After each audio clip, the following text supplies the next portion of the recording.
আসসালামু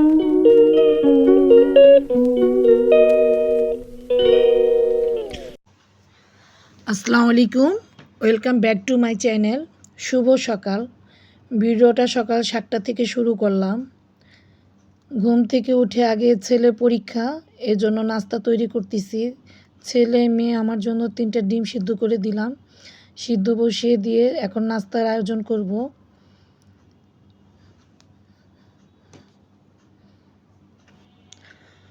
রাত্রেবেলা কিচেনটা মোটামুটি ডিপ ক্লিন করে রেখেছি। কিচেন পরিষ্কার থাকলে রান্না করতে সকালে মনটা অনেক ভালো হয়ে যায়। এই জন্য যত রাত্রি হোক আমি চেষ্টা করি কিচেনটা পরিষ্কার করে নিতে। এখন আগে রুটির জন্য পানি সিদ্ধ দিব। আগে রুটি পানি সিদ্ধ করতে দিয়ে তারপর সবজি ভাজি কেটে নিব। মেয়ে বলল আজকে গাজর আর আলু দিয়ে ভাজি খাবে। সে বলে কিন্তু খায় না, শুধু বলে যে এটা খাবো ওটা খাবো, কিন্তু বানালে খায় না। এই গাছের মরিচগুলো আমার ছাদের গাছের। আর এই তো অফ ক্যামেরায় সব কিছু রেডি করে নিয়েছি। দেখতে পাচ্ছেন আমি 6টা রুটি বানানোর জন্য করছি। এখনও ভুল করে আমি 6টা রুটি করি, কারণ ওদের বাবা 2টা খাইতো, ছেলে 2টা, আমি একটা, মেয়ে একটা। কিন্তু আজকে ভুল করে তার জন্য রুটিরই করছি।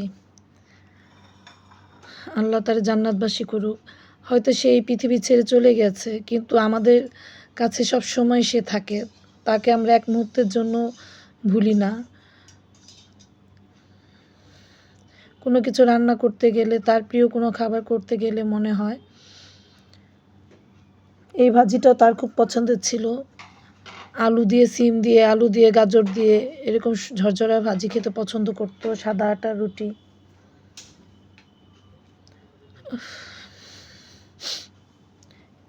এই রুটি বানাতে গেলে অনেকগুলো হাঁড়ি পাতিল আবার বের হলো, এগুলো আবার ওয়াশ করে নিব। এখন একদিকে পরিষ্কার করবো, একদিকে রুটি ভাজবো, নাস্তা দিব বাচ্চাদের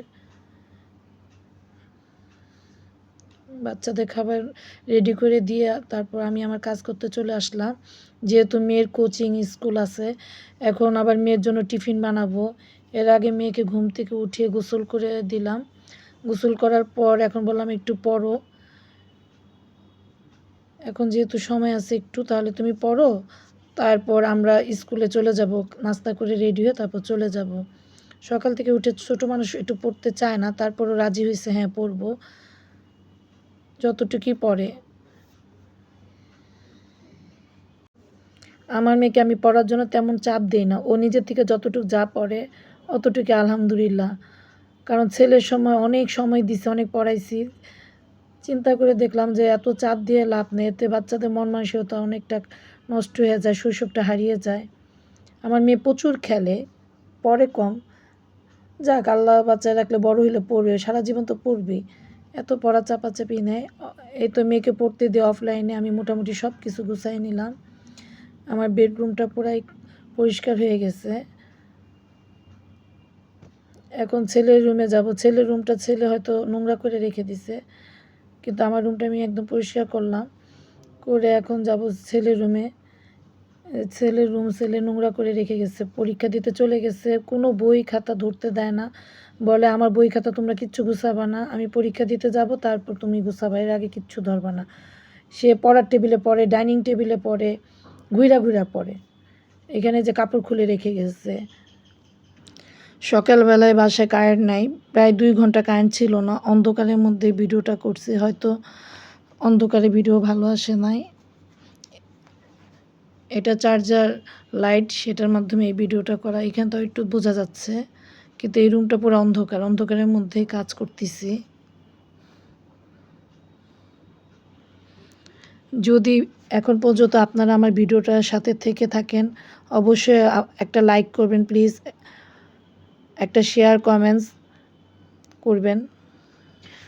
মোটামুটি আলহামদুলিল্লাহ যে কয়েকজন আমার ভিডিও দেখেন তাতে আলহামদুলিল্লাহ আমি অনেক খুশি, কিন্তু কেউ একটা লাইক করেন না, এটা ভালো লাগে না। কারণ একটা ভিডিও করতে আসলে অনেক কষ্ট, যে করে সে জানে। এক হাতে মোবাইল, আরেক হাতে কাজ করা, তারপর ভিডিও বানানো, ভিডিও শেয়ার করা, এটা অনেক কষ্টদায়ক। প্লিজ সবাই একটা লাইক অবশ্যই করবেন আর একটা সুন্দর কমেন্টস করে যাবেন, এটা আমার রিকোয়েস্ট।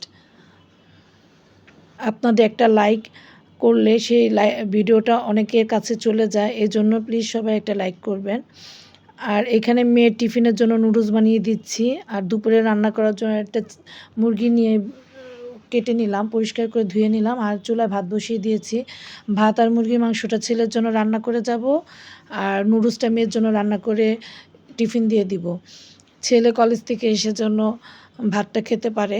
আমি যেহেতু আসতে আসতে লেট হয়ে যাবে, ছেলে আসবে আগে। আর এখানে বোনের জন্য, বোন আইল্যান্ডে থাকে, ওর জন্য কিছু কেনাকাটা করছি। আগামীকাল ও শ্বশুর শাশুড়ি চলে যাবে, এজন্য বোনের জন্য কিছু ড্রেস আর বোন জন্য একটা নর্মাল গোল্ডের কানের দুল কিনে দিলাম। তারপরে যে মেয়ের টিফিন দিয়ে দিচ্ছি মেয়েকে। আজকে সারাদিন সকাল থেকে এত বেশি ব্যস্ততা, কী রেখে কী কাজ করব করে সারতে পারতেছি না। সময় কম কিন্তু কাজ বেশি। একদিকে বোনের জিনিসগুলো গুছিয়ে দিলাম, আরেকদিকে মেয়ের টিফিন, দুপুরে রান্না। একটা সংসারে প্রচুর কাজ, যে করে সেই শুধু বুঝে। কারণ অনেকের সংসারে হেল্প করার জন্য কেউ না কেউ থাকে। আমার সংসারে এমন কেউ নেই যে আমাকে একটু হেল্প করবে। আমি অসুস্থ থাকলে আমার বাচ্চাদেরকে একটু রান্না করে দিবে। আম্মা আছে, কিন্তু আম্মা ৬ তলায় থাকে, সে এসে রান্না করে দিবে, কাজ করে দিবে। এরকম বয়স, এখন তার এনার্জিও নাই। তারপর আলহামদুলিল্লাহ কাছে আছে, এটাই অনেক বেশি। এই তো মেয়েকে নিয়ে স্কুলে চলে যাচ্ছি। মেয়েকে স্কুলে দিয়ে অনেক সময় চলে আসি, আবার অনেক বেশিরভাগ সময় বসেই থাকি। কারণ ছোটো মানুষ যদি কখনো কান্নাকাটি করে, মন খারাপ করে, করে না। আলহামদুলিল্লাহ আমার 2টা বাচ্চা কোনো দিনই স্কুলে কান্নাকাটি করে নাই। তারা খুব সাহসী। তারপরে দিয়ে চলে আসি না, বসেই থাকি। রাস্তায় প্রচুর ভিড়, আবার অনেক রোদ। এত রোদ্রের মধ্যে ক্লান্ত লাগে। বৃষ্টি হচ্ছে কিন্তু গরম কিন্তু কমতেছে না। আজকে প্রচুর গরম ছিল। আমার কাজের খালাটা ঈদের পরের দিন বাড়ি গেছে, এখন পর্যন্ত আসেনি। শুনলাম আর আসবে না, বাড়িতেই থাকবে। এজন্য আরও বেশি কষ্ট হয়ে যাচ্ছে। বাচ্চাদের পরীক্ষা, কোচিং, স্কুল, বাসার টিচার। এ তো মেয়ে আবার বলতেছে এখন কেনাকাটা করবে। প্রত্যেক দিন তাকে কিছু না কিছু কিনে দিতে হবে। আজকে বলতেছে কলম কিনবে। এক এক দিন স্টিকার, কলম, পেন্সিল, রাবার, খাতা, তার একটা না একটা বায়না থাকেই। স্কুলে ঢোকার সময় নিবে, আবার বের হওয়ার সময় এটা সেটা খাবে। এখন বলতেছে যে তুমি কেন কিনে দিলা না? ও যা চাচ্ছে সেই কলমটা পায় নাই, ওই দোকানে ছিল না, এই জন্য মন খারাপ করে একাই চলে যাচ্ছে রাগ করে। স্কুল থেকে এসে দুপুরে খাওয়া দাওয়া শেষ করে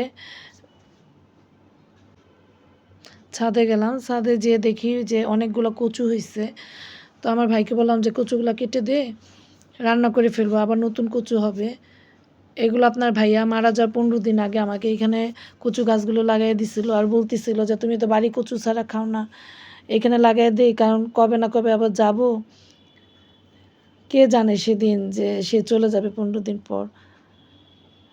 এখন কচুগুলো যখন কাটি খাই, মনে করি যে আসলে তো আমি তো বাইরে গ্রামের কচু ছাড়া কেনা কচু খাই না। সত্যি কথা, মানুষ চলে যায় কিন্তু তার এত কিছু স্মৃতি রেখে যায় যে প্রত্যেকটা ক্ষণে ক্ষণে তার কথা মনে হয়। আমরা তাকে ভুলতে চাই না, ইনশাল্লাহ কখনো ভুলবও না।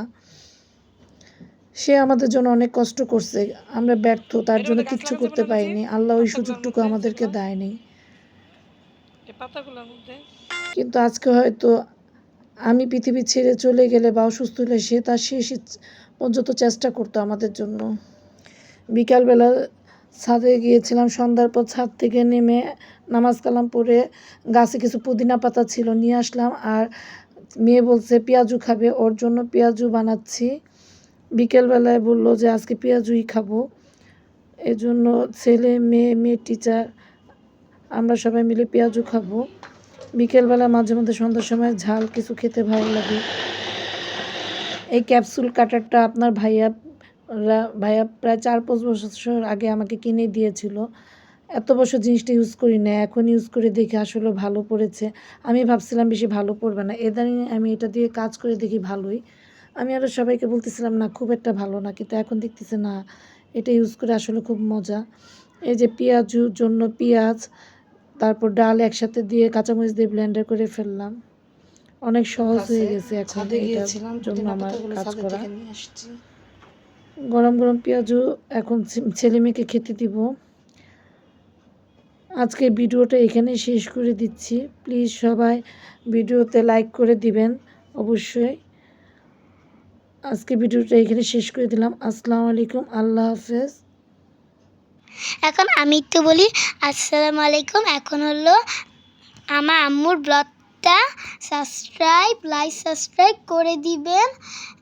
আর হলো গুড বাই, আসসালামু আলাইকুম, গুড নাইট।